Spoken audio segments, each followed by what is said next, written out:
제83편 아삽의 시 곧 노래.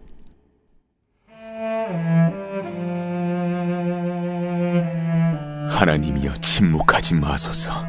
하나님이여 잠잠하지 마시고 조용하지 마소서.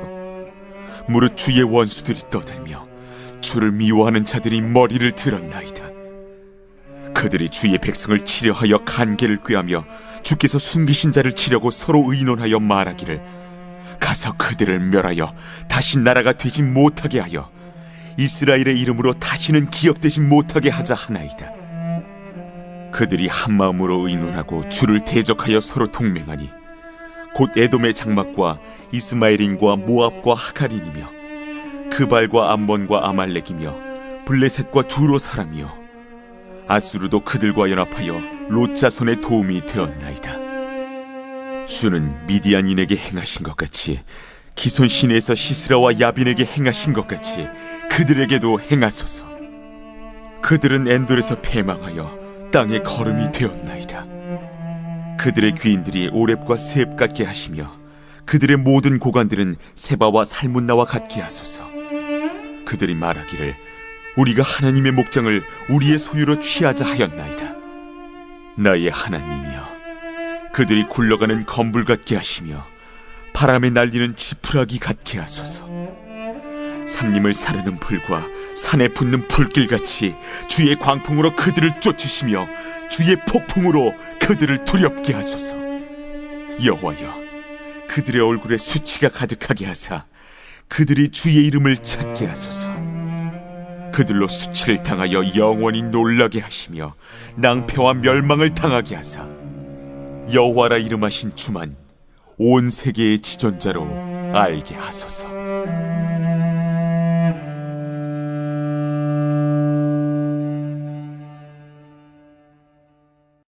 오늘 아삽의 시 노래라고 기록되어 있는 이 시편 83편의 고백은 우리의 신앙의 여정을 보다 기쁨으로 전진할 수 있게 하는 지혜가 담겨 있는 고백이라고 할 수 있습니다. 이 고백은 바로 과거 승리의 역사들을 기억하고 승리의 순간들을 회상하는 것입니다. 이것이 우리 신앙생활의 여정을 보다 기쁨으로 나아갈 수 있게 하는 원동력이라는 것입니다. 9절에 주는 미디안인에게 행하신 것 같이 그들에게도 행하소서.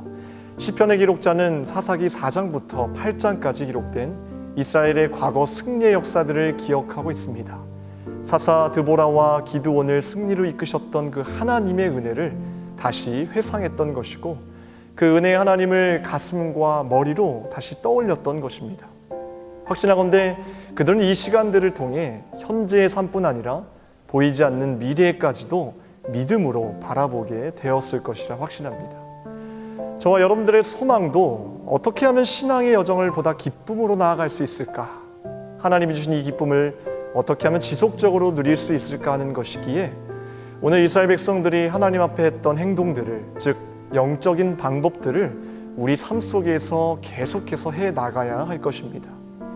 내가 과거에 어떤 은혜로 하나님을 인격적으로 경험했으며 힘들고 어려울 때마다 하나님께서 어떤 은혜로 승리를 경험하게 하셨는지 그 은혜들을 기억하고 묵상한다면, 그리고 그 은혜가 내 삶을 지배하게 한다면 우리는 결코 좌절하거나 낙심하지 않을 것입니다. 어떤 분이 저에게 별명을 하나 지어주셨어요. 행복입니다.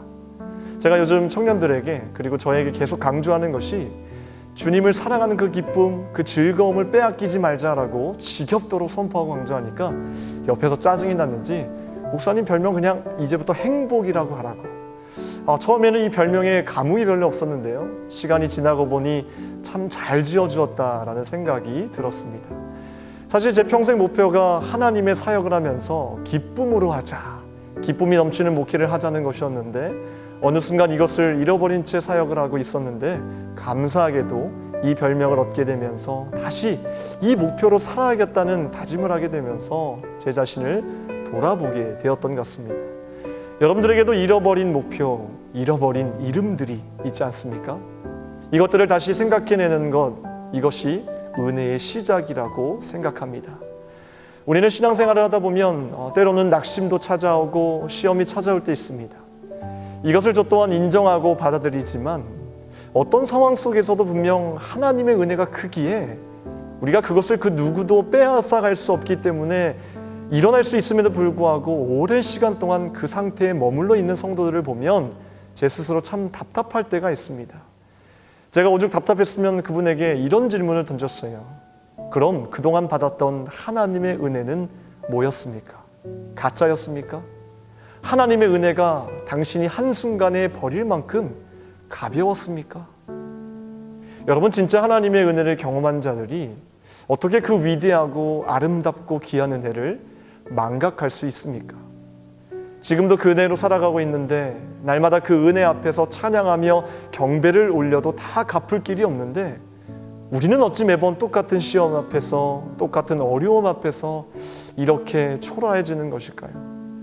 우린 매번 이럴 때마다 하는 말은 다 알아요. 그것도 알고 저것도 알고 하나님의 은혜도 알고 정답도 알고 모든 것을 다 알아요. 근데 정말 뭘 안다는 것일까요? 정말 아는 것일까요?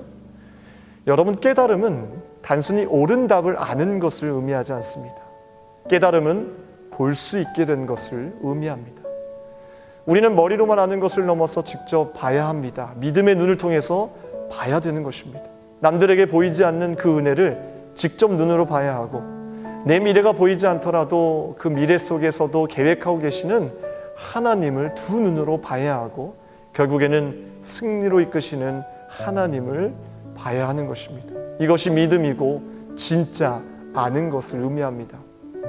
하나님의 은혜를 결코 세상의 것과 바꾸지 맙시다. 그 은혜가 지속적으로 나를 지배할 수 있도록 우리는 기도해야 합니다. 오늘도 하나님의 은혜를 달라고 하나님의 눈으로 현재와 미래를 보고 또 과거의 은혜를 회상할 수 있는 믿음의 눈을 달라고 기도해야 될 것입니다. 제가 몇 달 전에 한 청년을 신방하게 되었는데요. 그때 정말 오랜만에 힘이 되는 믿음의 고백을 듣게 되었습니다. 그 청년이 이렇게 말하였습니다. 목사님, 저는요, 저를 통해 교회가 부흥된다면 그것으로 행복할 것 같아요. 여러분, 이 고백이 멈춰있던 저와 여러분의 심장을 다시 두근두근하게 만들 줄 믿습니다. 오늘 하루 여러분들의 멈춰버린 심장을 다시 뛰게 하는 하나님의 은혜가 있기를 주님의 이름으로 축원합니다. 기도하겠습니다. 하나님, 어리석고 부족한 저희들을 깨워주시사 지금까지 인도하셨던 그 하나님의 은혜를 기억할 수 있도록 도와주시고 믿음의 눈으로 현재의 삶뿐만 아니라 하나님 미래까지도 바라볼 수 있는 귀한 믿음의 눈을 허락하여 주시옵소서.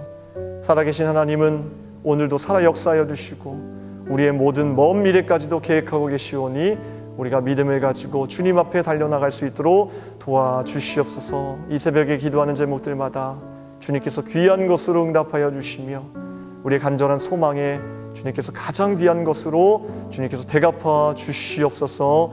모든 것 감사드리오며 우리를 구원하신 예수 그리스도의 이름으로 기도합나이다. 아멘.